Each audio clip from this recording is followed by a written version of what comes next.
அனைவருக்கும் வணக்கம். பாரம்பரிய திருவள்ளுவர் குலவம்சம் பிரசன்ன ஜோதிடர் சுப மாரிமுத்து திருப்பூர்லேருந்து இந்த பதிவு உங்களுக்காக. ஐயா வணக்கம். ஐயா வணக்கம் ஐயா. ஐயா இப்போ மக்கள் சார்பாக ஒரு கேள்வி இன்னைக்கு நான் கேட்கலான்னு இருக்கேன். கேளுங்க ஐயா. ஐயா, அதாவது இந்த ஜாதகத்துல முடக்கு இருக்கு, ஜாதகத்தையும் முடக்கிருச்சு, கண்டிப்பா கண்டிப்பா, அதனால வாழ்க்கையில் நிறைய பிரச்சனைகள் அப்படின்னு சொல்லி நிறைய பேர் கேட்கறாங்க. கண்டிப்பாங்க ஐயா. இந்த முடக்குங்கிறது என்னங்க ஐயா? அதற்கும் கர்மாவுக்கு ஏதாவது சம்பந்தம் இருக்காங்க ஐயா? அதை பத்தி சொன்னீங்கன்னா ரொம்ப உதவியா இருக்கு. நல்ல கேள்விங்க ஐயா. இந்த கர்மாவே முதல் எங்கிருந்து வருது அப்படிங்கிறது தான் இப்போ நம்ம சொல்ல போகிறோம். இதுவரைக்கும் எத்தனையோ கருத்துக்களெல்லாம் நீங்கள் இந்த உலகத்தில் கேட்டிருப்பீங்க.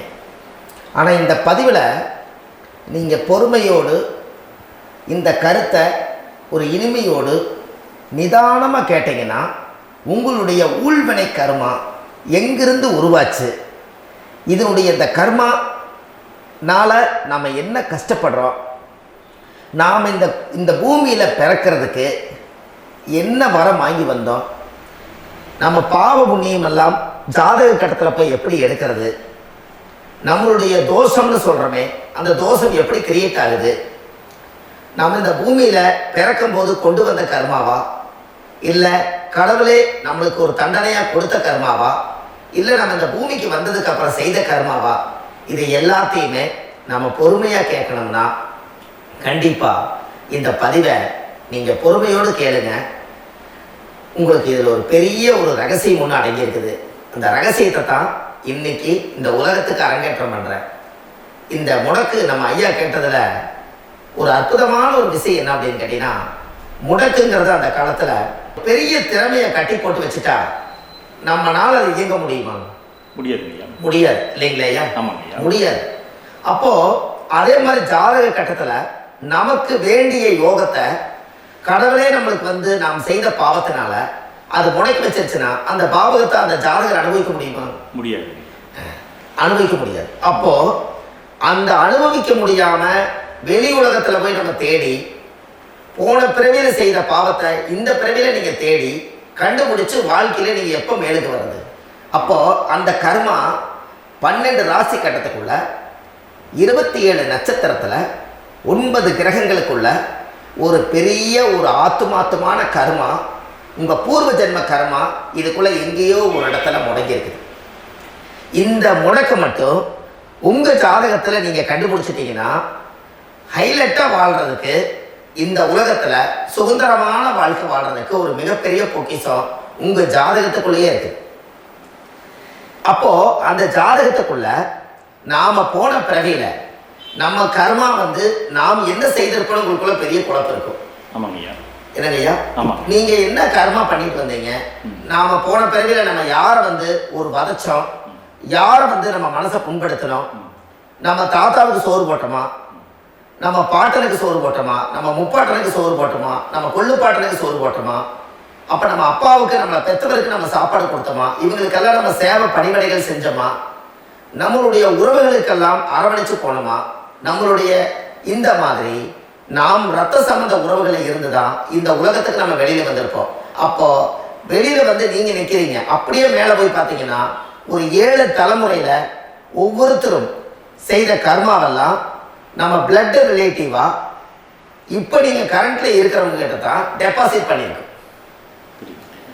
அப்ப இது தெரியாம நாம ஜாதகத்துக்குள்ள போய் தசாபுத்தி நல்லா தெரிஞ்சிருக்குதே, நான் ரொம்ப கஷ்டப்படுறேன், என் ஜாதகத்தில் போய் பார்த்தேன் எல்லா கிரகங்களும் நல்ல வலிமையா இருக்குன்னு சொன்னாங்க, ஆனா இன்னும் என்னுடைய கடன் அடையல, இன்னும் என்னோட கர்மா தீர்ந்த மாதிரியே தெரியல, எனக்குள்ள ஒரு தாட்டு என்னமோ நான் ஒரு பிண்டங்கிற வாழ்க்கையிலே வாழ்ந்துட்டு இருக்கேன் அப்படின்னு நீங்க சொல்லும் போது, அப்ப இதையெல்லாம் தாண்டி ஒரு கர்மா உங்களுடைய ராசி கட்டத்துக்குள்ள எங்கேயோ ஒரு பக்கத்துல ரகசியமா புதைஞ்சிருக்கு.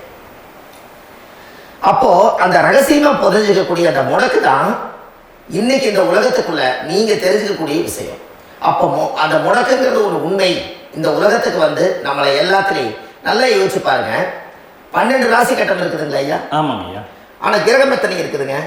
9 தான் இருக்குங்க. ஆமா, 12 ராசிக்கு 12 கட்டத்துக்கு 12 கிரகம் கொடுத்துருக்கலாம்ல கடவுள். அப்ப ஏன் 3 கட்டத்தை மட்டும் எம்டி பண்ணி மீதி 9 கிரகத்தை வச்சுக்கிறாருன்னா, அப்ப நாம் செய்த 3 தலைமுறை கர்மாவுக்கு அது எந்த கட்டம் பிளாக் ஆகுதோ அந்த கட்டத்துக்குள்ள ஒரு ஏதோ ஒரு ரகசியம் இருக்கிறனால தானே எங்கேயோ ஒரு பக்கத்தில் நீங்கள் கண்டிப்பாக கர்மாவில் மாட்டுவீங்கிறது கனவுலே படைச்சு தானே இதை உருவாக்கியிருக்காரு. 12 ராசிக்கு 12 கட்டம் கொடுத்துருந்தா எங்கே நீங்கள் சுற்றி வந்தாலும் ஏதோ ஒரு வீட்டுக்குள்ள போய் பார்த்துக்கலாம். நிச்சயமாங்க. ஆனால் ஒரு வீடு சுத்தமாக இருக்குது, ஒரு வீட்டில் 4 கிரகம் இருக்குது, ஒரு வீட்டில் 3 கிரகம் இருக்குது, ஒரு வீட்டில் 5 கிரகம் இருக்குது, ஒரு 3 வீடு 4 வீடு காலியாக இருக்குது. அப்போ எங்கேயோ ஒரு ராசி கட்டத்துக்குள்ளேயே கடவுளுடைய கர்மா விளையாட்டு, அது ரகசிய விளையாட்டு தான். அப்போ இந்த இடத்துல தான் உங்கள் ஜாதகத்தில் முடக்கு இருக்குது. இந்த முடக்க நீங்கள் எப்படியெல்லாம் அதை ஆராய்ச்சி பண்ணி கண்டுபிடிக்க முடியும் அப்படிங்கிற ஒரு விஷயத்தை தான் இன்னைக்கு நம்ம இந்த உலகத்துக்குள்ள இதை நுழைக்க போகிறேன். இப்போ அப்பா செய்த பாவம்னு ஒன்று இருக்குமில்ல ஐயா? ஆமாங்க ஐயா. நம்ம அறியாத வயசுல தெரியாதல அப்பா செய்த பாவம்னு இருக்கும். அப்பாவுடைய சொத்து பிள்ளைக்கு தானா, அப்பாவுடைய பாவம் பிள்ளைக்கு தானே? ஆமாங்க ஐயா. ஆமாங்க ஐயா. என்னங்க ஐயா? ஆமாங்க ஐயா. சரி, அப்ப தாத்தா இருக்கிறாரு, தாத்தாவுடைய கர்மா உயிர் எங்க எழுதி வைக்கிறாருங்க? அப்போ மகனை பெற்றுறாரு. அப்ப தாத்தா மாதிரியே முகம் இருக்குது, தாத்தா மாதிரியே அவருடைய நடை உடை பாவனை இருக்குது, அவர் தாத்தாவுடைய ஜீனு தான் அப்படின்னு இவர் சொல்லும் போது அப்ப தாத்தாவுடைய சொத்து பேரனுக்கு சொந்தம்னா தாத்தாவுடைய பாவம் எங்க போகுங்க? பேரனுக்கு தான். Very good. அப்ப இந்த அப்போ இந்த கர்ம எப்படி டிரான்ஸ்ஃபர் ஆகுதுன்னு உங்களுக்கு தெரியுதா? புரியுது புரியுது. அப்ப நீங்க போன பிறவியில அந்த தாத்தாவுடைய பேரனை நீங்க பிறக்கிறதுக்கு கர்மம் உங்களை செயல்பட வச்சிருக்குது. அதனால நீங்க தாத்தாங்கிறீங்க. அதனால இந்த கௌரவமே எங்க தாத்தா சம்பாதிச்ச சொத்து, நான் தான் அனுபவிக்கணுங்கிற விதியை நீங்க உருவாக்கிறீங்க. புரியுது. அப்போ இந்த ஜாதகத்துல அந்த உள்வினை தோஷம் தான் ஏதோ ஒரு வழியில உங்களை கர்மாவை செயல்படுத்துது. அதனாலதான் இந்த ஜாதகத்துல எந்த ஒரு முடக்கை எடுக்கிறதா இருந்தாலும் சூரியன் என்ற நட்சத்திரம் எதுவோ அந்த நட்சத்திரத்துக்கு எந்த வீடு முடக்காகுதோ அங்கதான் உங்களுடைய கர்மா ஒளிஞ்சிருக்கும். இதுதான் உங்களுடைய பெரிய ஒரு பொக்கிஷமான ரகசியம். சரிங்க ஐயா. இப்போ இது நவகிரகங்கள் 9 இருக்கும்போது ஏன் சூரியனை மட்டும் நம்ம இதில் எடுத்துக்கணும்னு நீங்க சொல்றீங்க? நல்ல கேள்விங்க ஐயா. நீங்க கேட்டீங்க பாத்தீங்களா, 9 நவகிரகம் இருக்கும்போது சூரியன் மட்டும், அந்த சூரியன் என்ற நட்சத்திரம் பிறக்கும் போது அந்த வீடு மட்டும் முடக்காக நீங்க கேட்டீங்க இல்லையா? இதுதான் அற்புதமான கேள்வி. ஏன் அப்படின்னு கேட்டீங்கன்னா, சூரியனா அப்பா, அப்பாவோட உயிர் கருவோய் அம்மாவுடைய பனிக்குடத்துல கர்ப்பத்துல வச்சு 10 மாசம் 300 நாள் சுமந்து நீங்க இந்த பூமிக்கு வெளியில வரும்போது நீங்க என்ன பாவத்தை இவங்க விதைச்சாங்களோ அந்த கர்மாவை வாங்கிட்டு தான் நீங்க வெளியில பிரசவம் ஆகுறீங்க. இதுதானே உண்மைதாங்க. அப்ப சூரியன் என்ற நட்சத்திரம், அந்த சூரியன்கிறது உயிர் கருவல்லவா? அப்பாவுடைய உயிரணுக்கள் அம்மாவுடைய கருவிக்குள்ள போய் நாம குழந்தை வடிவத்துல இருந்து 300 நாள் பாவ உன்னித்த பதிவுல ஏட்டு எழுதி ஒரு ஜாதகத்தை கையில கொடுத்து பிறந்த உடனே உங்களுக்கு ஒரு ஏட்டை பெரட்டி நீ இப்படித்தான் விதி, இனிமேல் இப்படித்தான் நீ வாழணும்னு சொல்லி உங்க கர்மாவை நீங்க கர்மாவோட தானே வெளியில பிறக்கிறீங்க. அப்ப சூரியன் என்ற நட்சத்திரம் தானே இந்த உலகத்துக்கு ஒரு பெரிய ஒரு மகத்துவம். இப்ப பாருங்க, விடிய வரைக்கும் நம்ம முடிச்சுட்டு இருக்கிறோம். காலையில சூரிய உதயமானா அவங்கவுங்க செயல்படுறோம். மீறி எல்லா கிரகங்களுக்குமே வெளிச்சத்தை கொடுக்கக்கூடிய சக்தி சூரியனுடைய பிம்ப ஒளிக்குத்தான் உண்டு. என்னங்கய்யா? அதனாலதான் மேசம் உச்ச வீடுன்னு சொல்லி மேசத்தை உச்சம்னு சொல்லி சூரிய உச்சத்தை அங்கதான் வச்சாங்க. அப்போ அந்த காலச்சக்கரத்துக்கு 5ஆம் இடம் பூர்வ புண்ணியஸ்தானத்துல போய் சிம்மத்துல கொண்டு போய் சூரியனை ஆட்சி விடுன்னு வச்சாங்க. அப்போ சூரியன்ல இருந்துதான் அந்த மையப்புள்ளி உருவாகுது.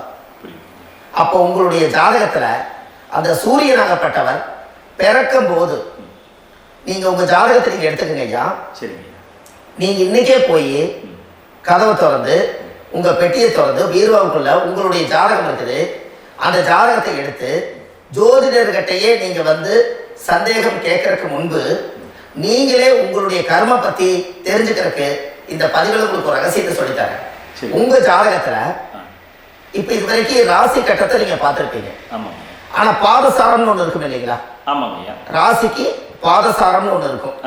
சூரியன் என்ன நட்சத்திரத்துல இருக்குது, சந்திரன் என்ன நட்சத்திரத்துல இருக்குது, செவ்வாய் என்ன நட்சத்திரத்துல இருக்குது, புதன் என்ன நட்சத்திர கால நிற்குது, இது எல்லாமே அந்த சாரம் இல்லாத ஜோதிடம் சோரம் போய்விடும். அதனால அந்த சாரத்தை நிற்கிறது பத்தியில கிரகம். அதுல இப்ப நீங்க உங்களுடைய ராசி கட்டத்தை ஓபன் பண்ணுங்க. இதுல ராசி கட்டத்துல சூரியன் என்ற நட்சத்திரம் ஒண்ணு இருக்கும் இல்லைங்களா? அது எதுவா வேணாலும் இருந்துட்டு போட்டோம்.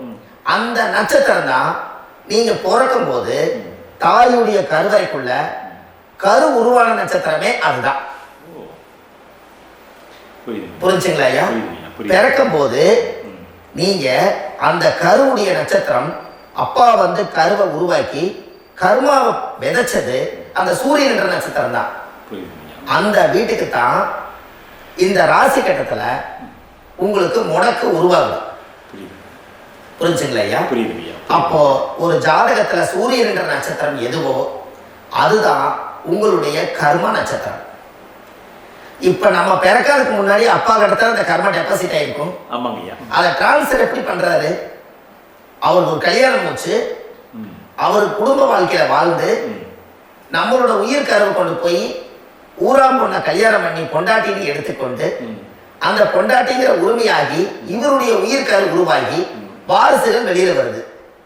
அதானே ஐயா? அப்போ அந்த சூரியன் என்ற நட்சத்திரம் தான் இந்த உலகத்துல ஒரு பிரம்மாண்டமான நட்சத்திரம். இந்த நட்சத்திரம் உங்க மனசுக்குள்ள ஏதாவது இருந்துச்சுன்னா உங்க வீட்டுல ஏதாவது ஒரு நல்ல விஷயங்கள் நீங்க பண்றதா இருந்தா அந்த கர்ம நட்சத்திரம் சூரியனுடைய நட்சத்திரம் இருக்கிறதுல அந்த நட்சத்திரத்துல எந்த ஒரு சேவைகளும் செய்யக்கூடாது. அதுதான் கர்மா. அதை போய் நீங்க ஆக்டிவேட் பண்ணி விட்டீங்கன்னா அது முன்னோர்களை வந்து நீங்க வந்து தொந்தரவு பண்ண மாதிரி. அந்த கர்ம நட்சத்திரம் தான் உங்க வாழ்க்கையில அது புதஞ்சிருக்கிறதா.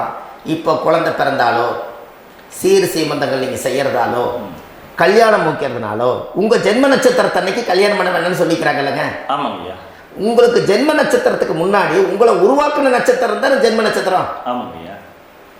அப்ப சூரியன் என்ற நட்சத்திரம் அப்பாவுடைய ஜென்ம நட்சத்திரமா அந்த ஊழ்வினை கர்ம செயல்படுது. அப்ப அந்த முடக்கு யார் வழியில வந்தது? முன்னோர்கள் வழியில வந்தது. முன்னோர்கள் கட்டி வச்சது யாரைய? குலதெய்வத்தை. அப்ப அந்த குலதெய்வத்தை போய் சாமிக்கு போய் வீடு வாசல்லாம் வலிச்சு குலதெய்வத்தை போய் தேங்காய் பழம் பூமாலை கல்கண்டு வாங்கி அர்ச்சனை பண்ணி ஒரு அன்னதானம் ஒன்று பண்ணிட்டு சாமிக்கு பொங்கல் வச்ச நைவேத்தியம் பண்ணிட்டு உங்க ஜாதகத்தை வச்சு பூஜை பண்ணிட்டு வாங்க. அதுக்கப்புறம் தான் உங்க கர்மாவை கண்டுபிடிக்கிறதுக்கு வழியே பிறக்கும். குலதெய்வத்தை வணங்காமல் கோவிந்தா கோவிந்தா என்று பல தெய்வத்தை வணங்கினாலும் பலனொன்றும் இல்லைன்னு அந்த காலத்தில் முன்னோர்கள் சொல்லி வச்சுக்கிறாங்களா இல்லைங்களா? அதனால கண்டிப்பாக அதை கண்டுபிடிச்சு நீங்கள் அதுக்கு ஒரு நெய்வேத்தியம் பண்ணால் மட்டும்தான் முதல்ல உங்கள் 5ஆம் பாவம் முன்னோர்கள் அது வேலை செய்யும். குலதெய்வ ஆலயத்துக்கு போயிட்டு வாங்க. போயிட்டு வந்துட்டு இந்த கர்மவினை தோஷத்தை நிவர்த்தி பண்ணுறதுக்குனால சரியான பரிகாரத்தை நம்ம எடுப்போம். அப்போ உண்மையாலுமே ஒரு ராசி கட்டத்துக்குள்ள இந்த மாதிரி ஒரு அந்த கர்ம தோஷம் இருப்பதனால இந்த கர்மா தோஷத்துக்கு அந்த முடக்க தோஷங்கிறத நீங்கள் எடுத்து அதை கண்டுபிடிச்சு அந்த சூரியன் என்ற நட்சத்திரம் எந்த ராசி கட்டத்தில் போய் முடக்காயிருக்குதோ அந்த முடக்கு எந்த பாவகம் வந்து நம்மளுக்கு லாக் ஆகிருக்குதோ அந்த பாவகத்துக்கு உண்டான பரிகாரங்கள் அதுக்குரிய ஸ்தலங்கள் அந்த கோவில்களில் போய் சுவாமிக்கு தேங்காய் பழம் பூமாலை கல்கண்டு வாங்கி அர்ச்சனை பண்ணி நீங்கள் அந்த கோவிலுக்குள்ள போய் உட்கார்ந்து சாமி கும்பிட்டு வந்தீங்கன்னா உங்களுடைய ஜாதகத்தில் இருக்கக்கூடிய அந்த முடக்கு தோசை நீங்கி வாழ்க்கையில் நீங்கள் எதை சாதிக்க வந்தீங்களோ அந்த சாதனையை நீங்கள் சாதிச்சுட்டு இருப்பீங்க. புரிஞ்சுங்களா ஐயா? இல்லை, தெளிவாக புரியுதுங்க. ஏன் அப்படின்னா அந்த முடக்கு நட்சத்திரத்துக்குள்ள தான் ஒரு தோஷம் இருக்குது. இப்போ அந்த காலத்தில் பாருங்க ஐயா, முன்னோர்கள் எல்லாம் நிறைய பேர் கோவில் கட்டி வச்சுட்டு போயிருக்காங்களா இல்லைங்களா? ஆமாங்க ஐயா. இந்த கோவில் எதுக்காக கட்டி வச்சுக்கிறாங்கன்னா அவங்க கட்டினவங்களுக்கும் அந்த முடக்கு தோஷம் இருந்திருக்குது. ராஜாக்கள் இருந்திருக்குது, மன்னர்கள் காலத்தில் இருந்திருக்குது, ஜமீன்தார் காலத்தில் இருந்திருக்குது. இப்போ அவங்களுடைய அமைப்புகள் எல்லாமே முன்னோர்கள் என்னமோ அறியாமல் தெரியாத தன்னடக்கம் இல்லாத ஒரு கர்மாவை செஞ்சுட்டாலும் அதுக்குரிய பரிகார ஸ்தலங்களை கொண்டு போய் அந்த காலத்திலே ஜாதகம் பார்த்து நம்ம வந்து முன்னோர்களுடைய பாவத்தை நாம் செய்த பாவத்தையும் தீர்த்துட்டு நமக்கு கீழே அடுத்த சந்ததிகள் அடுத்த தலைமுறைகள் வந்தாலும் இந்த கோவில்களுக்கு வந்து விளக்கு போட்டு சாமி கும்பிட்டு இந்த மண்ணை மிதிச்சுட்டு போனால் அன்னையோட அந்த கர்மா தீருங்கிறது அந்த காலத்திலேயே முடக்கு தோச பரிகாரத்தை கோவில் வழியில் அந்த காலத்தில் திசை திருப்பி வச்சுருக்காங்க. அப்போ நீங்கள் கோவிலுக்கு போகாமல் கண்டிப்பாக இந்த பரிகாரத்தை நீங்கள் உடைக்க முடியாது. ஏன் உடைக்க முடியாதுன்னா இப்போ நீங்கள் எத்தனை வருஷம் வாழ்கிறீங்க ஐயா? இன்னும் ஒரு 50-60 வருஷம், 120 வருஷமே வச்சுக்கோங்க. சூரிய திசை 6 வருஷம், சந்திர திசை 10 வருஷம், செவ்வாய் திசை 7 வருஷம், ராகு திசை 18 வருஷம், குரு திசை 16 வருஷம், சனி திசை 19 வருஷம், புதன் திசை 17 வருஷம், கேது திசை 7 வருஷம், சுக்கிர திசை 20 வருஷம். இப்போ நான் சொன்ன டோட்டலெல்லாம் கூட்டிங்கன்னா 120 வருஷம் வரும்.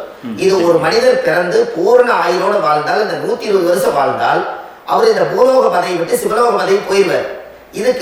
அதுக்கு பேர் தான் பூர்ண ஆயுள் என்று பொருள். அப்ப இந்த பூர்ண ஆயுள வாழ்ந்தவருக்கு 120 வருஷம். கோயில் எத்தனை வருஷம் வாழ்ந்துங்க ஐயா? கோயில் ஒரு கோயில் பழங்காலத்து கோயில் எல்லாம் எத்தனை வருஷம் வாழுதுங்க? 12 வருஷத்துக்கு கும்பாபிஷேகம் பண்ணுவாங்க. அது ஓகே, அது பரவாயில்ல. 12 வருஷத்துக்கு ஒருக்கா பழச புதுப்பிச்சு கும்பாபிஷேகம் பண்ணி மறுபடியும் அதுக்கு பவர் ஊட்டி சக்தி ஊட்டி அதுக்கு உருவாக்குறாங்க. நான் சொல்றது கோயில் 5000 வருஷம் 4000 வருஷம் பெரிய பெரிய சித்தர்கள், மகான்கள், ரிஷிமார்கள், யோகிகள், சித்தர்கள் இவங்களெல்லாம் போய் கோவில்லையே சிவனையும் பெருமாளையும் வழிபாடு பட்டுட்டு கோவில்லையே ஒரு ஓரத்துல ஜீவசமாதி ஆயிட்டாங்கன்னு பழைய கால கோயில சித்தர்கள் குடியிருக்காங்களா இல்லைங்களா? இருக்காங்கல்லங்க ஐயா. அப்போ நாம 120 வருஷம் வாழ்றோம், கோவில் 5000 வருஷம் வாழுது. எங்க சக்தி அதிகமா இருக்குன்னு சொல்லுங்க? கோயில் தான், அதோட மாற்றம் இல்லைங்களே.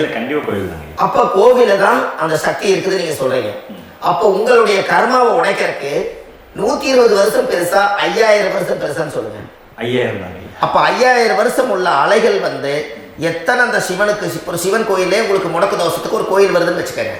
அந்த கோவில்ல எத்தனை முடக்குகளுக்கு உண்டான கோவில்கள், எத்தனை பழங்களை ஊற்றி சாமிக்கு அபிஷேகம் பண்ணியிருப்பாங்க, எத்தனை பால் கூட ஊற்றிருப்பாங்க, பன்னீர், தேன், இளநீ, மஞ்சள் நீர், திருமஞ்சனம், அபிஷேகம், பொங்கல், நைவேத்தியம் இத்தனையும் செஞ்சு அந்த சிவனை வந்து சிவனாக பார்த்து அந்த கருவறைக்குள்ள ஒரு கிராணங்கள் வரும்போதும் கூட பாதுகாப்பு பண்ணி வச்சு நல்ல சக்தியோட அந்த கருவறையை புத்தியோட அவங்க வேலை செஞ்சு அந்த காலத்தில் வச்சிருக்காங்களா இல்லைங்களா? வச்சிருக்காங்க. அப்போ நம்ம வீட்டை அவ்வளோ சுத்தமாக வச்சிருக்க முடியுமா? என்னதான் வாஸ்து இருந்தாலும் முடியாது இல்லைங்களா? அப்போ அவ்வளவு ஒரு பவர்ஃபுல்லான கோவில் அந்த முடக்க தோஷத்துக்குள்ள ரகசியமா அந்த கோயில் அடங்கி இருக்குது. உங்க ஜாதகத்துக்குள்ள உண்மையாலுமே ஊழ்வினை கோயில், கர்மவினை கோயில் அதுக்குள்ள இருக்குது. அந்த ஜாதகத்தை கணிச்சு பார்த்தா கரெக்டா உங்களுடைய ஜாதகத்துல அப்பாவுடைய கருவறையிலிருந்து உயிர் உருவாகிற நேரத்துல இருந்து இப்ப வரைக்கும் நீங்க கரண்ட்ல வாழ வரைக்கும் அந்த கர்ம கூட வர்றத ஒரே ஒரு இடத்துல போனா மட்டும்தான் விட்டுட்டு வர முடியும். அது எந்த வீடு அப்படின்னு கேட்டா உங்களுக்கு வந்து அப்பாவுடைய கர்மாவளியில போய் அந்த கோவில், பழையகால கோயில், பழையகால தெய்வங்கள், அந்த கோவில் தான் உங்க ஜாதகத்துக்குள்ள ரகசியமா இருக்கும். அது ஏன் இந்த பதிவுல உங்களால சொல்ல முடியாது அப்படின்னா, இந்த பதிவுல ஏன் சொல்ல முடியாதுன்னா உங்க ஜாதகம் தெரியாம என்ன கோயிலை நீங்க சொல்லுவீங்க? புரியுதுங்க. இப்ப பொதுவா ஒரு நட்சத்திரத்துக்கு ஏதோ ஒரு கோவில அவங்க சொல்லி நீங்க போயிட்டு வரீங்கன்னு வச்சுக்கோங்க. ஆனால் அது வேலை செய்யலைன்னா நம்மளுக்கு என்னங்க இவ்வளவு கஷ்டப்பட்டு போய் அந்த பலனடையிலேயே கேள்வி கேட்டக்கூடாது. உங்க ஜாதகத்தை நீங்க கொண்டாங்க, உங்க டேட் ஆஃப் பர்த் டயத்தை போட்டு ஜாதகத்தை கணிச்சு நீங்க சூரியன் என்ற நட்சத்திரத்துக்கு உங்களுடைய கர்மவினை கோவில் யாரு, உங்களுடைய முடக்கு யாரு, ஊழ்வினை தோஷத்துக்கு உண்டானவர் யாரு, தாய் வழி கர்மா யாரு, தந்தை வழி கர்மா எது, நீங்க பிறக்கும் போது வந்த கர்மா என்ன, இது எல்லாம் கணிக்காம பொதுவா ஒரு கோயில்ல போய் நீங்க வாட்டுக்கு சாமி கும்பிட்டு வந்தால் பலன் எப்படி கிடைக்கும்? கண்டிப்பா கிடைக்கும் ஐயா. என்னங்க ஐயா, அது தெரிஞ்சு பண்ணாதான் சரியா? ஒரு டாக்டர் கிட்ட போறீங்க, எனக்கு என்னை அப்படியே ஸ்கேன் பண்ணி ஒரே ஒரு மாத்திரை கொடுங்கன்னு கேட்டா டாக்டர் கொடுப்பாருங்களா? இல்லைங்க ஐயா. அவர் என்ன பிரச்சனை இருக்குதோ அதை முதல்ல கண்டுபிடிச்சு ஸ்கேன் பண்ணி பார்த்து ரிப்போர்ட் எடுத்து அது மூலியமா தான் கொஞ்சம் எடுத்து ஐயா உங்களுக்கு இந்த பிரச்சனை, இதுக்கு தீர்வுக்கு இதுக்குண்டான மெடிசன், இது இப்படித்தான் சாப்பிடணும்னு முறையா சொல்லி அந்த உயிர் வாழ வைக்கிறாரு டாக்டர். அவர் ஒரு தெய்வ வடிவத்துல. கரெக்டுங்களா ஐயா? அப்போ உங்களோட கர்மா எங்க செயல்படுது அப்படின்னா இந்த முடக்க நீங்க இந்த பதிவுல தெரிஞ்சுக்கங்க. அதுக்குரிய நட்சத்திரம் என்னன்னு தெரிஞ்சு வச்சுக்கோங்க. உங்க ஜாதகத்துல சூரியன் என்ற நட்சத்திரத்தை எடுத்துக்கங்க. அந்த வீட்டுக்கு முடக்க இந்த பதிவுல எந்த வீடு லாக் ஆயிருக்குதுங்கிறத நான் உங்களுக்கு இந்த வீட்டுல சொல்றேன். அந்த வீட்டு நீங்க பாருங்க, உங்களுடைய லக்கணத்துக்கு அது எந்த வீடு. இப்ப லக்கணத்துக்கு ஒரு 7வது வீடுனே வச்சுக்கோங்க. சரி. அப்போ லக்கணத்துக்கு 7வது வீடே முடக்கு. அப்படி ஒரு முடக்க ஆயிப்போச்சுன்னா ஒரு ஜாதகத்துல லக்கணம் தான் 1, 7ஆம் இடம்ங்கிறது மனைவி ஸ்தானம். ஒரு ஆணுடைய ஜாதகத்துக்கு 7ஆம் இடம் தான் மனைவி. அவருக்கு நல்ல மனைவி அமையாம ஆடம்பரம் இருந்தும் வீடு அரண்மனை மாதிரி இருந்தும் அந்த மனைவி ஒரு சந்தோஷமா அவர் அனுபவிக்க முடியாது. புரிஞ்சுங்களா ஐயா? சந்தோஷமா அனுபவிக்க முடியாது. ஏன் அப்படி?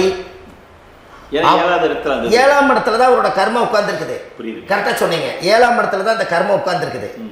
அப்ப அந்த 7ஆம் இடத்துல இருக்கக்கூடிய அந்த கர்மா போன பிறவியில நீ மனைவிக்கு சோறு போடாம மனைவியை கட்டி வச்சு அடிக்கிறதும், மனைவியை துன்புறுத்துறதும், அந்த மனைவி இருக்கவே இன்னொரு வாழ்க்கைக்குள்ள போறதும், இங்க வாழ வேண்டிய தாம்பத்திய சந்தோஷத்தை கொண்டு போய் இன்னொரு இடத்துல கொடுக்கறதும், தெரிஞ்சிருந்தே நம்மளுடைய மனசுக்குள்ள திருடுத்தனமா வாழ்றதும், இது எல்லா கர்மாவும் போன பிறவியில நாம் செய்த ஊழ்வினை கர்மா தான் உங்க ஜாதகத்துல 7ஆம் இடம் முடக்கு.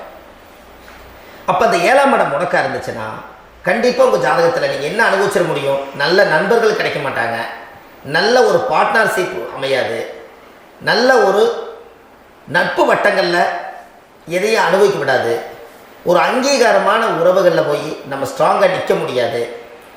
7ஆம் இடம் என்பது தாம்பத்திய வாழ்க்கை, பூர்த்தி இல்லாத வாழ்க்கையாக இருக்கும். இப்படியெல்லாம் அந்த ஜாதகத்தில் ஒரு பொதுவாக ஒரு ஜாதகத்தில் 7ஆம் பாவம் முடக்காயிட்டால் இந்த கர்மாவை அவர் அனுபவிச்சுக்கிட்டே இருப்பார். இது எப்பத்தான் அதுக்கு ஒரு தீர்வு வேணுங்க ஐயா? அந்த கோயில் எதுன்னு கரெக்டாக சொன்னீங்க. இப்போ இது மனிதனால செயல்படுது. மனிதர்கள் தான் கோயிலை கட்டி வச்சாங்க. தெய்வத்தை விட ஒரு காலத்தில் மனிதர்களுக்கு மகிமை ஜாஸ்தி. ஏன்னா சாதாரண ஒரு மண்ணு பூமியாக இருந்த இடத்த மனிதர்கள் தான் கோயில் கட்டி ஒரு மகிமைப்படுத்தி புண்ணியம் பண்ணி வச்சாங்க. மனிதர்களுக்கு சக்தி அதிகம்தான், ஆனால் பிரபஞ்சத்துக்கு அதை விட சக்தி அதிகம் அல்லவா? ஐயா, நீங்கள் கோவிலுக்கு போய் அந்த கர்மா உடைக்கிறதுக்கு கோவிலில் சக்தி இருக்குது, ரைட்டு. ஆனால் நம்ம வீட்டுக்கும் கோயிலுக்கும் ஒரு மிகப்பெரிய தொடர்பு என்னென்னா, அந்த கோயில் கட்டுறவங்க எல்லாமே பழைய காலத்து கோயிலெல்லாம் பாருங்கள், பஞ்சபூதத்தை வச்சு கட்டியிருப்பாங்க. சரிங்க. பஞ்சபூதத்தை எப்படிங்க? பஞ்சபூதத்தை வச்சு தான் கட்டுவாங்க கோயில். அது உங்களுக்கு தெரியணும் இல்லைங்களா? பஞ்சபூதம்னா நீர், நெருப்பு, காற்று, பூமி, ஆகாயம். இந்த பஞ்சபூதத்தினுடைய சக்திகள் எல்லாம் ஒரே நேர்கோட்டுக்கு என்னைக்கு வருதோ அன்னைக்கு தான் அந்த கோவிலுடைய பாலக்கால் போட்டு 1000-2000 வருஷம் நிலச்சி நிற்கிறது. காரணம், இந்த பிரபஞ்சத்தில் பஞ்சபூதம் எப்படி நிலச்சி நிற்குதோ அதுபோல் 5000 வருஷம் நிற்கிறதுக்கு அந்த பஞ்சபூத சக்தி வச்சு தான் சாமி சிலையை பிரதிஷ்டை பண்ணி வச்சுருப்பாங்க. அதனால தான் இந்த கோயில்கள் எல்லாம் 5000 வருஷமாயும் எத்தனையோ கிராணங்களை எல்லாம் தப்பிச்சிருக்கிறதுக்கு காரணம். அப்பேற்பட்ட புண்ணிய ஸ்தலம் உங்களுக்கு எதுன்னு தெரியணும் அல்லவா? என்னங்க ஐயா? அப்பேற்பட்ட புண்ணிய ஸ்தலம் உங்களுக்கு எதுன்னு தெரிஞ்சா தானே நீங்க போய் செய்ய முடியும்.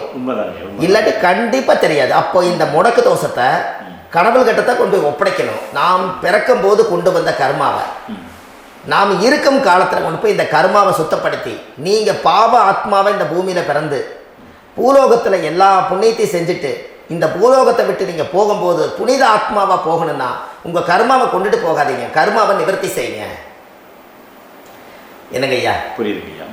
அப்போ கர்மாவை சுத்தப்படுத்துங்க. கர்மாவை சுத்தப்படுத்திட்டு உங்களுக்கு பிறக்கிற குழந்தைக்கு இருக்கிற கர்மாவை டிரான்ஸ்ஃபர் பண்ணாம உங்களோட நில் பண்ணுங்க. ஒரு உதாரணம் சொல்லிட்டுங்களா ஐயா? சொல்லுங்க. ஒரு காந்தம் ஒன்று இருக்குது இல்லைங்களா? ஒரு காந்தம்ங்கிறது ஒரு தாத்தாவா வச்சுக்கோங்க. ஒரு இரும்பு கொண்டு போய் வச்சா ஒட்டு மாட்டாதா? அப்ப ஒட்டுனோடனே காந்தம்ங்கிறது தாத்தா, அவருக்கு பிறந்த வாரிசுக்கு அந்த கர்மம் டிரான்ஸ்ஃபர் ஆயிருமா? சரி, இன்னொரு இரும்பு கொண்டு போய் வைங்க, ஒட்டு மாட்டாதா? கண்டிப்பா. அப்ப அது பேரனுக்கு வைங்க, பேரனுக்கு வந்துருச்சு அந்த கர்மா. இன்னொரு இரும்பு கொண்டு போய் வைங்க, அந்த காந்தத்துக்கு நேர் இன்னொன்று வைங்க, ஒட்டு மாட்டாதா? கண்டிப்பா ஒட்டுங்கய்யா. அப்ப அதை கொண்டு போய் நம்ம கொள்ளு பேரனுக்கு வைங்க. இப்படியே டிரான்ஸ்ஃபர் ஆகி தலைமுறை தலைமுறையே இந்த கர்மா தொடர்ந்துகிட்டே இருக்குது. இந்த இடத்துல கொண்டு போய் காந்தத்துக்கு இரும்பு ஒட்டிகிட்டே இருக்குதுல்ல, இந்த இடத்துல ஒரு மரக்கட்டை செஞ்சு கொண்டு போய் கரெக்டாக வச்சுக்கிட்டே போட்டுமா? அந்த மரக்கட்டையை கொண்டு போய் வைக்கிறவர் யார்? மரக்கட்டையை வச்சுட்டு அடுத்த வாரிசு புனிதமா பிறந்துட்டு அந்த மேல இருக்கிற கர்மால இந்த அடுத்த இது வராதுல்ல. இதுதான் கர்மா. தொடர்ந்து வரக்கூடிய கர்மாவை அதை நில் பண்ணணுங்கிறதுக்கு பேர் தான் இந்த உதாரணத்தை சொன்னது. அப்ப நாம் இந்த பூலோகத்துல நம்ம ஒரு தாயுடைய கருவறையில் இருந்து தொப்புள் கொடி அறுக்கும் நேரம் நாம் என்ன கர்மாவை வாங்கி வந்திருந்தாலும் அதையெல்லாம் ஆராய்ச்சி செய்து ஜாதகத்தில் முழுமையாக கண்டுபிடிச்சு ஒரு காலம் இல்லைனாலும் ஒரு காலம் நம்ம நல்லா இருக்கிறதுக்காக, நம்ம வாரிசுகள் எல்லாம் நலமடைஞ்சு வளமடைஞ்சு வர்றதுக்காக இந்த கர்மா தோஷத்தை கரெக்டாக கண்டுபிடிச்சு சரியான கோவிலுக்கு போய் நீங்கள் கர்மாவை நிவர்த்தி பண்ணி அங்கே பூஜை புனஸ்தானங்கள், சகசரநாம பூஜைகள், ஓமங்கள், வழிபாடுகள் இதெல்லாம் நீங்கள் செஞ்சு உங்களுடைய பாவத்தை எல்லாம் கழித்து உங்கள் ஜாதகத்தவே யோகமாக மாற்ற முடியும். கண்டிப்பாக மாற்ற முடியும். ஏன்னா நம்ம யாரை நம்பி செய்கிறோம்? சரியான கடவுள்கிட்ட வழிகாமிக்க போகிறோம். அப்போ கடவுள் பொய்யாயிருவாரா? இல்லைங்க, நிச்சயமா இல்லை. ஐயா, நம்ம அதாவது அந்த காலத்தை சொல்லுவாங்க, சக்தியுள்ள சாமி கும்பிட்டு புத்தி உள்ள உள்ளே பெக்கணும்னு சொன்னாங்க. 16 வதபதனை பெக்கல, எல்லாம் அறிவோட பெற்றாங்க. அதனால எல்லாமே தாய் தந்தைகள் பேச்சை கேட்டாங்க. அன்னைக்கு எல்லாருமே தாய் தந்தைகளுக்கு தூணா நின்னாங்க. அப்போ அந்த காலத்தில் சக்தியுள்ள சாமி கும்பிட்டு புத்தியுள்ள உள்ளே பெக்கணும்னு சொல்லி அன்னைக்கு அறிவோட பெற்று இந்த கர்மாவை ஆளுக்கு ஒரு கர்மாவை டிரான்ஸ்ஃபரை பிரித்து எல்லாரும் சுத்தப்படுத்தினாங்க. இன்னைக்கு நம்ம ஒரு குழந்தை 2 குழந்தை பெற்று வச்சிருக்கோம். அவங்களுக்கே இவ்வளவு கர்மா வந்துருச்சுன்னா இந்த குழந்தைகளுக்கு என்னைக்கு இந்த கர்மாவை போய் கண்டுபிடிச்சு நீங்க எப்ப சரி பண்ணுவீங்கன்னு. அப்ப இந்த வாழ்க்கையில ஏதோ ஒரு பிரபஞ்ச சக்தி நம்மளை அறியாம என்னமோ ஒரு இயக்கத்துல கொண்டு போய் விட்டுருச்சுங்களா? அப்ப இனிமேலாவது இந்த கர்மாவில இருந்து கண்டிப்பா நம்ம நிவர்த்தி ஆகணும்னு சொன்னால் இந்த முடக்கு தோஷத்தை யாரெல்லாம் கண்டுபிடிச்சு இந்த ஊழ்வினை கர்மாவில இருந்து நாம் கருவறையில சுமக்கும் போது 10 மாசம் நீங்களே என்னென்ன நினைச்சிருப்பீங்க? அதாவது கருவறைக்குள்ள கருப்பா ஒரு பிண்டம் இடப்பக்கம் கிடக்கையில இந்த பூமிக்கு வரும்போது நீங்க என்னென்ன நினைச்சிருப்பீங்க? இந்த பிறந்ததுக்கு அப்புறம் வந்துதான் அம்மா தெரியுது, அப்பா தெரியுது, தாத்தா தெரியுது, பாட்டி தெரியுது, இந்த உலகத்துல கண்டுள்ளாத காட்சிகள் எல்லாம் தெரியுது, எல்லாம் தெரியுது. ஆனா 10 மாசம் உங்க வாழ்க்கையில நீங்க இருக்கும் போது நீங்க என்னென்னலாம் நினைச்சு இந்த பதிவுகளை இறைவன் கொடுத்தாரோ அதெல்லாம் அனுபவிக்கத்தான் வந்தீங்க. அதுக்கு இடையில இருக்கிறதான கர்மா. இந்த ஒரு விஷயம் உங்களுக்கு கிடைச்சிருச்சுன்னா நீங்க எல்லாருமே ராஜயோகமா படைப்பீங்கல்ல. இதுல ஏழை பணக்கார யாரையுமே சொல்ல வரல. அவங்க பிறக்கும் போது புண்ணியத்தை பொறுத்து தான் போன ஜென்மத்துல நம்ம என்ன புண்ணியங்கள் பண்ணி வச்சோமோ அந்த புண்ணியத்துல இன்னைக்கு நல்லா வாழ்றாங்க. ஒருத்தர் கேட்டாரு, என் ஜாதகத்துலங்க எங்கூட படிச்சவரு இடம் வாங்கிட்டாரு, வீடு வாசல் கட்டிட்டாரு, தொழில் பண்ணிட்டாரு, நல்லா இருக்காரு, ஆனா நான் இன்னும் அப்படியே தான் இருக்காங்கன்னு ஒருத்தர் கேட்டாரு. அதுக்கு ஒரு கருத்து என்னன்னா, டேட் ஆஃப் பர்த் ஒண்ணுதான், டைம் ஒண்ணுதானே வச்சுக்கோங்க. அவங்க அப்பா செஞ்ச புண்ணியம் வேற, நீங்க செஞ்ச பாவங்கள் வேற. அவர் செஞ்ச புண்ணியத்தினால அவருக்கு எல்லாமே முன்னாடி கிடைக்குது. நீ கர்மாவெல்லாம் கழிச்சிட்டீங்கன்னா பின்னாடி கிடைக்க போகுது. இதுல மற்றவங்களை பத்தி வேற்றுமையா நினைக்கிறதுல எந்த ஒரு இதுவுமே இல்லை. அப்போ ஒருத்தர் பார்த்து ஒருத்தர் வாழ வேண்டாம். உங்களுடைய சுய அறிவை வச்சு இந்த பூலோகத்துல இந்த பூமியில நீங்க 4 தெரிஞ்சு நல்ல விதமா கத்துக்கிட்டு இந்த உலகத்துல சிறப்பா வாழ கத்துக்குங்க. அதுக்கு அந்த ஊழ்வினை தோஷத்தை கண்டுபிடிங்க. உங்களுக்குன்னு ஒரு முடக்கு இருக்குதுங்கிறத இன்னைக்கு நீங்க எழுதி வைங்க. அதை எப்படியாவது கண்டுபிடிங்க, அதை தேடுங்க. ஒரு முறை நீங்க ஜாதகத்தை கொண்டு வாங்க. அந்த ஜாதகத்தை கொண்டு வந்து உங்க பாவகத்துல எத்தனாம் பாவம் முடக்காயிருக்குன்னு பாருங்க. அந்த பாவகம் முடக்காயிருச்சுன்னா உங்க வாழ்க்கையில அதுல இருந்து உங்களால வெளியில வரவே முடியாது, கண்டிப்பா வர முடியாது. அதை நீங்க கண்டுபிடிச்சா மட்டும்தான் நீங்க மேல வர முடியும். ஏன்னா நிறைய பரிகாரங்கள், பூஜைகள், யாகங்கள், ஹோமங்கள் எல்லாம் செய்து வச்சும் கூட அந்த கருவணைக்கு உண்டான கோவிலுக்கு போய் அந்த 5000 வருஷம் பழமை வாய்ந்த தெய்வத்துக்கிட்ட போய் நீங்க முறையிட்டு விளக்கு போட்டு உங்க கர்மத்தை எல்லாம் நான் நீதான் தீர்த்து கொடுக்கணும்னு சொல்லி நம்பிக்கையோட போய் நீங்க போய் அந்த சரணாகதி அடையிறீங்க பாருங்க, அங்கதான் உங்க கர்மாவை எடுத்து விடுறாரு. அப்ப இந்த ரகசியம் உங்களுக்கு வேணும் அல்லவா? அப்போ உங்க ஜாதகத்துல எங்க முடங்கி இருக்குது, அதுக்குரிய கோவில்கள் எல்லாம் என்ன, அதுக்கு தான பரிகாரம் என்ன, அதுக்கு நீர் பரிகாரம் என்ன, யாத்திரை பரிகாரங்கள் என்ன, நீங்க வீட்டில இருந்தே செயல்படுத்தக்கூடிய பரிகாரங்கள் என்ன, பரிகாரம் கோவிலுக்கு போய்தான் நடக்குமா, இல்ல நாம் வீட்டுல வச்சு வணங்குறதுனால நடக்குமா, நாம் செய்யக்கூடிய தர்ம பரிகாரங்கள் என்ன, தான பரிகாரங்கள் என்ன, இப்படி பல விதமா இருக்கனால உங்க ஜாதகத்துக்கு எந்த மாதிரி பரிகாரம் கனெக்ட் ஆகுதுங்கிறது தெரியணும். இது தெரியாம கண்டிப்பா உங்களால செயல்படுத்துறது ரொம்ப கஷ்டம். இதனால இதை நீங்க தெரிஞ்சுக்கணும்னா இப்ப நம்ம பாருங்க, நீங்க அதை தெரிஞ்சுக்கிட்டாலே உங்க வாழ்க்கையில ஒரு டைம்ல நீங்க தெரிஞ்சு போறீங்க உங்களுடைய கர்மா என்ன, நீங்க எங்க செயல்பட்டு போயிட்டு இருக்கிறீங்க, உங்க போற பாதை சரியா இல்ல அந்த பாதையில முள்ளு கல்லு இருக்குதா, இது எல்லாம் உங்களுக்கு தெரியலனா இந்த முடக்க கண்டுபிடிக்கக்கூடிய சக்தி வாய்ந்த இந்த கர்மாவை நிவர்த்தி பண்றதுக்கு வழிகள் இருக்குது. அதனால நீங்க கண்டிப்பா இந்த முடக்க தெரிஞ்சுக்கணும். இந்த முடக்க ராசினா என்ன உண்மையாலுமே உங்க வாழ்க்கையில நீங்க தெரிஞ்சு இனிமேல் உங்க வாழ்க்கையில இதுவரையிலும் கர்மாவுக்குள்ளேயே கஷ்டப்பட்டீங்க, வழி தெரியாம கண்ணை கட்டி காட்டுல விட்ட மாதிரி இருந்தீங்க, இனி அப்படி இருக்க வேண்டாம். உங்க ஜாதகத்துல 12 ராசி கட்டத்துல 9 கிரகம் போகும், மீதி 3 கிரகம் 3 கட்டம் வந்து உங்களுக்கு எங்கேயோ ஒரு பக்கத்துல 3 கட்டம் எம்டியத்தான் இருக்கும். கரெக்டுங்களா? அது இல்லாம ஒரு ஜாதகம் பிறக்காது. ஏன்னா 9 கிரகத்துக்கு 9 கணக்கு போட்டால் 3 கட்டம் எம்டியத்தான் இருக்குது. அந்த கட்டத்துக்குள்ள எந்த நட்சத்திரத்துல, எந்த சாரத்துல, எத்தனாவது டிகிரியில, எத்தனாவது பாதசாரத்துல, எத்தனை வெகுளையில, எத்தனை செகண்டுக்குள்ள இந்த கர்மா உள்ள புகுந்து உங்களை செயல்படுத்துதுங்கிறத கண்டிப்பா உங்க ஜாதகத்தை கொடுங்க. பார்த்து இந்த விஷயத்தை சொல்கிறேன், நீங்கள் அந்த இடத்துக்கு போய் நிவர்த்தி பண்ணிவிட்டு உங்கள் வாழ்க்கையில் கொஞ்சம் காலம் வாழ போகிறீங்க. பாருங்கள், பிறந்ததுலேருந்து 20 வருஷத்துக்குள்ளே இளமையாக வாழ்கிறீங்க, குழந்தையாக வாழ்கிறீங்க. 20லேருந்து 40 வயசுக்குள்ளே தான் உங்களுக்கு ஒரு பொண்ணை பார்த்து கல்யாணம் பண்ணி ஒரு கரு உருவாக்குறீங்க. அதுக்கப்புறம் 40லேருந்து 60க்குள்ளே குழந்தை பெற்று கடமை முடிச்சிடுறீங்க. 60 வயசுக்கு மேலே ரிட்டையர்ட் ஆகிடுறீங்க. இந்த 20க்கும் 60க்கும் இல்லாத 20லேருந்து இந்த 40 வயசுக்குள்ளே உங்களோட தேடல் என்னவோ அது வாழ வேண்டிய சுகபோகமான வாழ்க்கை எல்லாமே அந்த 40க்குள்ள தான் இருக்கு. இந்த 40க்குள்ள இருக்கக்கூடிய வாழ்க்கையை இந்த கர்மா தெரியாம காலத்தை வீணாக்க வேண்டாம். வாழ வேண்டிய வயசு நீங்க வாழணும். அதுக்குரிய கர்மாவை நீங்கள் சுத்தப்படுத்துங்க. எப்படியெல்லாம் நீங்கள் சந்தோஷமாக வாழ்கிறீங்கன்னு எனக்கு ஒரு தகவல் கொடுங்க. வேறு லெவலில் நீங்கள் இருப்பீங்க. கண்டிப்பாக இந்த பதிவில் உங்களுக்கு நான் இந்த விஷயத்தை கொடுக்க போகிறேன். இந்த முடக்கு நட்சத்திரங்கள் என்ன அப்படிங்கிறத இந்த பதிவில் நீங்கள் ஒரு நோட்டு ஒன்று எடுத்துக்கோங்க, குறித்து வச்சுக்கோங்க. இதில் இருந்து அவங்கவுங்களுக்கு முடக்கு நட்சத்திரம் என்னங்கிறத இந்த பதிவில் நான் உங்களுக்கு கொடுக்குறேன். இந்த வீடு தான் அது முடக்குங்கிறத சொல்கிறேன். இதையெல்லாம் நீங்கள் தெரிஞ்சு உங்கள் ஜாதகத்திலே நீங்கள் முடக்கு எடுத்து கண்டிப்பாக உங்கள் வாழ்க்கையில் நீங்கள் நல்லா இருப்பீங்க. அதுக்கு ஒரு நோட் எடுத்து வச்சுக்கோங்க. இது வரைக்கும் கர்மாவை பற்றி நம்ம பேசணும். உங்கள் ஜாதகத்தில் சூரியன் என்ற நட்சத்திரத்துக்கு தான் முடக்குன்னு சொன்னீங்களே, எந்த வீடுங்கிற ரகசியத்தை இன்னைக்கு நம்ம எல்லாரும் தெரிஞ்சுக்கலாமா?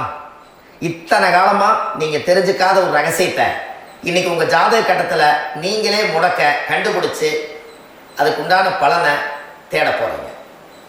அந்த தேடல் தான் உங்களை கொண்டு போய் உட்கார வைக்க போகுது. ஒரு உதாரணம், உங்கள் ஜாதகத்தில் பாதசாரம் இருக்குது அல்லவா?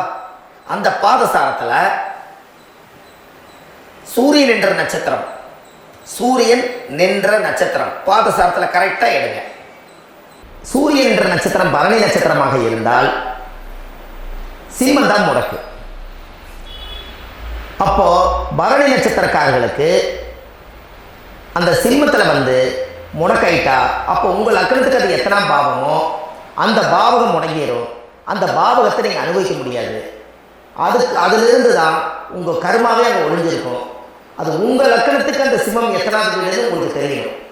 ஒன்று ஜோதிடர்களுடைய அணுகி போனால் அந்த கர்மா என்னங்கிறத கண்டுபிடிச்சு சொல்லுவாங்க.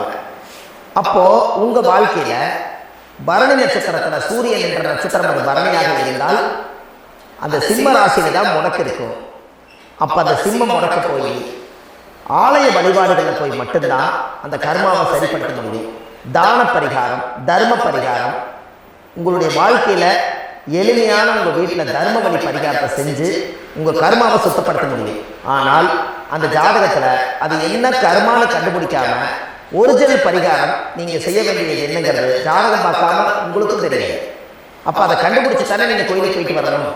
அதை கண்டுபிடிச்சி தானே அந்த பூர்வ ஜென்ம கர்மாவை தொலைக்கணும். அது என்ன வந்து பூஜை யாகம் பண்ணுறீங்க, என்ன ஹோமங்கள் பண்ணுறீங்க, எந்த கோவிலில் போய் வழிபாடு பண்ணுறீங்க, எத்தனை சகஸ்ரநாம பூஜை பண்ணுறீங்க, எந்த ஆலயத்துக்கு என்ன செய்யணுங்கிறத அந்த ராசிக்காரர்கள் அந்தந்த கர்மாவை கண்டுபிடிச்சி இதை நீங்கள் சரிப்படுத்திட்டு வாங்க. உங்கள் வாழ்க்கையில் ஒரு மிகப்பெரிய ஒரு மாற்றம் நடக்கும். அடுத்த பதிவில் இதெல்லாம் நான் உங்களுக்கு இவ்வளவு நேரம் சொல்லியிருக்கேன். இந்த இவ்வளவு நேரம் நீங்கள் சொன்னதில் உங்களோட கர்மானா என்னன்னு இப்போ நீங்கள் தெரிஞ்சுக்கிட்டீங்க. உங்கள் ஊழ்வினை தோஷம்னா என்னன்னு கண்டுபிடிச்சிட்டீங்க. அப்போது இந்த ஒரு ரகசியம் மட்டுமே உங்களுக்கு எங்கே போனால் தீர்வு கிடைக்குங்கிறது மட்டும் அது ஜாதகம் பார்த்து தான் நீங்கள் அதை கண்டுபிடிச்சி அந்த கர்மாவை உடைக்க முடியும். இன்றைக்கு பரணி நட்சத்திரத்தை பற்றி நீங்கள் பார்த்தீங்க. அடுத்த வீடியோவில் உங்களுக்கு கிருத்திகை நட்சத்திரத்தை பற்றி அடுத்த பதிவில் உங்களுக்கு நான் தரேன். நம்ம ஆன்லைன்லேயே ஜாதகம் பார்க்குறோம். உங்கள் date of birth, time, place கொடுத்தீங்கன்னா போதும். உங்களுக்கு ஜாதகத்தை கணிச்சு ஃபோன்லேயே உங்களுக்கு கர்மராசி கண்டுபிடிச்சி உங்களுக்கு உண்டான கர்ம பரிகாரத்தை சொல்லி உங்கள் வாழ்க்கையில் ஒரு வெளிச்சத்துக்கு கொண்டு வர்றதுக்கு என்றைக்கும் உங்களுக்கு உறுதுணையாக இருப்பேன். நீங்கள் கண்டிப்பாக இந்த பதிவுகள் எல்லாம் இது உங்களுக்காகத்தான். இது அதிகாலை நேரத்தில் பிரம்ம முகூர்த்தத்தில் இந்த பதிவை உங்களுக்கு முழுமையாக சமர்ப்பணம் பண்ணுறேன். இதை கற்று இதை வழி நடத்தி இதைய எப்படியெல்லாம் இந்த முடக்க கண்டுபிடிச்சி இப்படியெல்லாம் பேச வச்சு அழகு பார்க்க நம்ம முன்னோர்களுடைய ஆசீர்வாதமும் இந்த முடக்க கண்டுபிடிச்ச குருமார்களும் அவங்களுடைய குடும்ப பாரம்பரிய வம்சாவளிகளும் எல்லாருமே நல்லா இருக்கணும். அதுக்காக இந்த நேரத்தில் நான் வந்து அடியன் சுப மாரிமுத்தாக இருந்து திருப்பூர்லேருந்து இந்த பதிவை உங்களுக்கு நான் கொடுக்குறேன். கண்டிப்பாக இந்த முடக்கு கோயிலுக்கு, இந்த முடக்கு தோஷத்துக்கு உண்மையான பரிகாரங்கள், எளிமையான பரிகாரங்கள் நீங்களே வாழ்க்கையில் செஞ்சு ஆதிகால பரிகாரங்கள் உங்கள் மனசுக்குள்ளே இருக்குது. அதை செயல்படுத்தினா மட்டும் போதும், வாழ்க்கை எங்கேயோ போயிடும். கண்டிப்பாக ஒரு முறை உங்கள் ஜாதகத்தை அனுப்பி வைங்க, உங்களுக்கு நான் பார்த்து பலன் சொல்கிறேன். இன்றைக்கி நான் கொடுத்த பதிவுகள் எல்லாம் உங்களுக்கு ரொம்ப பயனுள்ளதாக இருந்திருக்கும். உங்களுக்கு இது வரைக்கும் எத்தனையோ கர்மமணிகளை பற்றி தெரியாமல் இருந்திருக்கீங்க. இந்த பதிவில் நிறைய கேட்டு தெரிஞ்சுக்கிட்டீங்க. இதெல்லாம் வாழ்க்கையில் ரொம்ப முக்கியமான பரிகாரங்கள், எளிமையான பரிகாரங்கள். நேராக நீங்கள் கடவுளை தான் கெட்டியாக பிடிக்க போகிறீங்க. அந்த பரிகாரங்கள் எல்லாம் செஞ்சு அதிகாரமாக வாழ்ந்து இந்த பூலோகத்தில் நல்ல சிறப்பாக வாழ்றதுக்கு இந்த பரிகாரம் உங்களுக்கு ரொம்ப யூஸ்ஃபுல்லாக இருக்கும். கண்டிப்பாக இந்த பதிவை செய்யுங்க. நம்ம பாரம்பரிய திருவள்ளுவர் குல வம்சம் பிரசன்ன ஜோதிடர் சுப மாரிமுத்து திருப்பூரில் இருக்கேன். 30 ஆண்டு காலமாக நம்ம ஜோதிடம் பார்த்து கொண்டிருக்கிறோம்.